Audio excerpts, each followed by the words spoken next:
Chapter 19. Never underestimate the power of underwear. George and Harold begged Melvin to use his superpowers to save the day, but Melvin continued to refuse. Finally, Captain Underpants stepped in. "You may have taken away my superpowers," the waistband warrior said, "but I still have the power of underwear on my side, and nobody can take that away from me." Captain Underpants turned and ran toward the airport.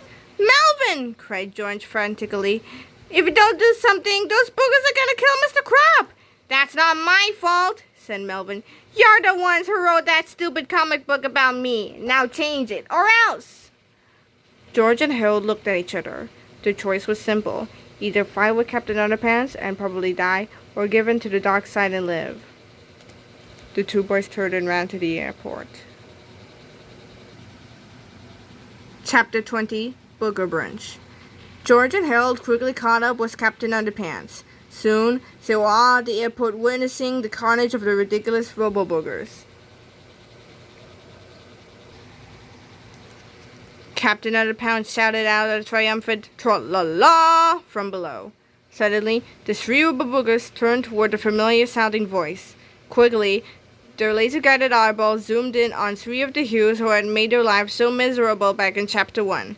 Immediately, the Robo-Boogers leaped at George, Harold, and Captain Underpants, and the chase was on. Again! Chapter 21. Cornered. The Robo-Boogers continued chasing George, Harold, and Captain Underpants, until at last the three frightened friends were cornered at a local shopping center. In a desperate attempt to save themselves, the three brave heroes began taking items from the outside sales bins and throwing them at the snarling beasts. George grabbed a pair of low-fat tennis shoes and tossed them at Trixie. Trixie gobbled them up.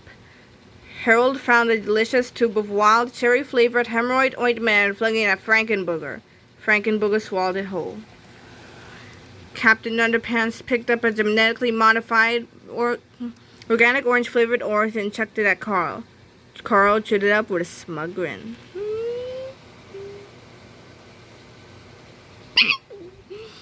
Suddenly, Carl's laser eyes grew incredibly large. The haughty smile on his face turned into a panicked gasp as the wet, gushy snot that covered his body began to dry up and crumble.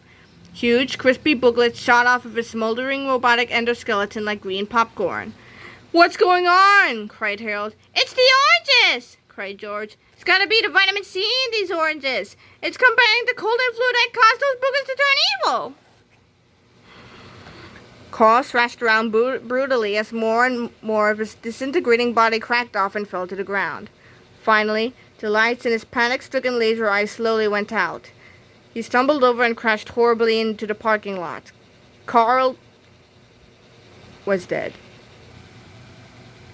Chapter 22. Vitamin C you later. George, Harold, and Captain Underpants quickly began chucking oranges at Trixie and Frankenbooger, but the two remaining Robo-Boogers had gotten wise to the power of vitamin C. They ducked, jumped, dodged, and darted, doing whatever they could do to avoid being hit by the deadly oranges. "Hey, I've got an idea," shouted Captain Underpants. He grabbed 2 crates of oranges and ran off, while George and Harold continued flinging fruit ferociously. "Where does he think he's going?" said George. "I don't know," said Harold, "but his idea better work. We're running out of oranges." Soon, George and Harold were down to the last 2 oranges. They threw them as hard as they could, but alas, the potent projectiles missed their terrifying targets.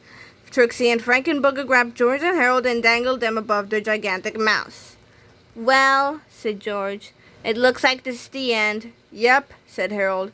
"It was nice knowing you, pal." Suddenly, the Robo-Boogers heard a familiar tra-la-la coming from somewhere over on the next page. The repulsive Robo-Boogers dropped George and Harold and stomped over to page 130. There they found Captain Underpants standing at the top of a large novelty toilet on the roof of John's house of toilets. He was shouting "Tra-la-la" and doing a very annoying dance, which made the Robo-Boogers very, very angry.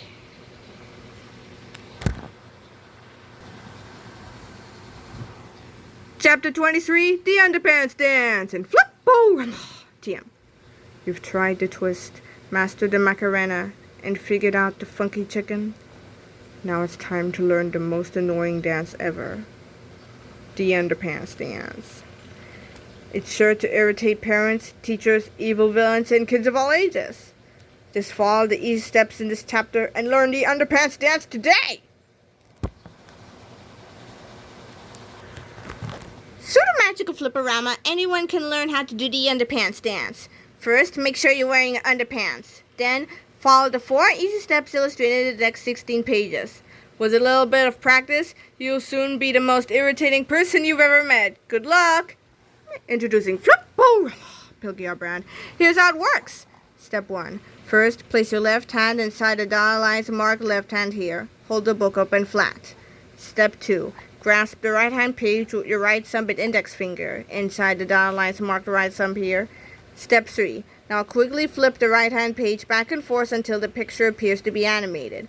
For extra fun, try adding your own sound effects. Flip-O-Rama 1, pages 135 and 137. Remember, flip only page 135. While you are flipping, be sure you can see the picture on page 135 and the one on page 137. If you flip quickly, the 2 pictures will start to look like one animated picture. For extra fun, try humming a stupid song and flipping to the beat. Left hand here. Step 1, the wedgie wiggle.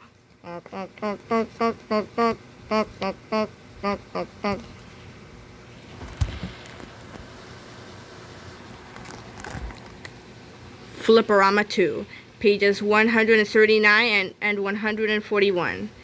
Remember, flip only page 139. While you are flipping, be sure you can see the picture on page 139 and the one on page 141.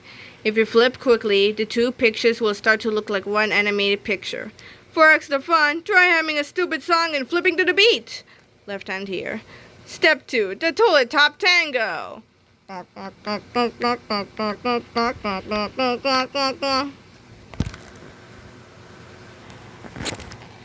Flip-O-Rama 3, pages 143 and 145. Remember, flip only page 143. While you are flipping, be sure you can see the picture on page 143 and the one on page 145. If you flip quickly, the 2 pictures will start to look like one animated picture. For extra fun, try humming a stupid song and flipping to the beat. Left hand here. Step 3, the waistband whirl.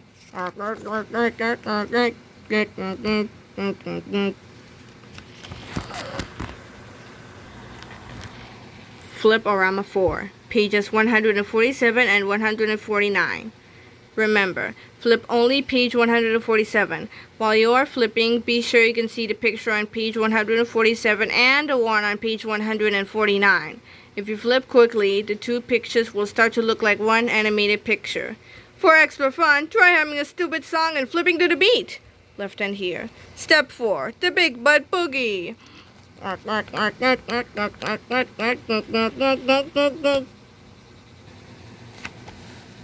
Chapter 24, Squishies, Part 2. Trixie and Frankenbooger had seen enough. They couldn't stand to watch Captain Underpants doing that stupid dance 1 second longer, so they pushed down on the seat of the large novelty toilet to hoist themselves upon the roof. Splat. Unfortunately for Trixie and Frankenbooger, they had been so irritated by the Underpants dance that they hadn't noticed the 2 crates of oranges placed carefully under the gigantic toilet seat. When they pressed down, the pressure of the toilet seat crushed the orange crates, spraying delicious, vitamin-y orange juice all over the big, bad, boogery bodies. George, Harold, and Captain Underpants watched as their monstrous arch-enemies began decomposing before their very eyes. "What happened to them?" asked Harold.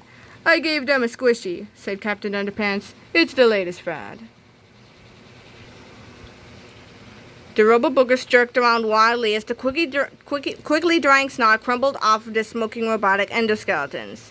Then, after a few minutes of spinning and screaming, they slowly tumbled to the ground in 2 metallic heaps.